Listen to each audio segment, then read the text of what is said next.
இல்லாத ஊரிலே அடியான் பூ கேட்பதில்லை. பெண் இல்லாத ஊரிலே கொடிதான் பூ பூப்பதில்லை. உந்தன் புடவை முந்தானை சாய்ந்ததில் இந்த பூமி பூ பூத்தது.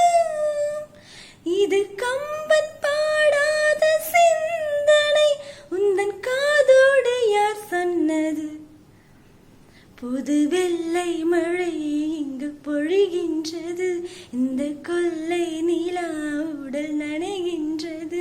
இங்கு சொல்லாத இடம் கூட குளிர்கின்றது.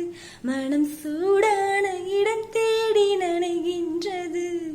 நதியே நீயானார் கரை நானே.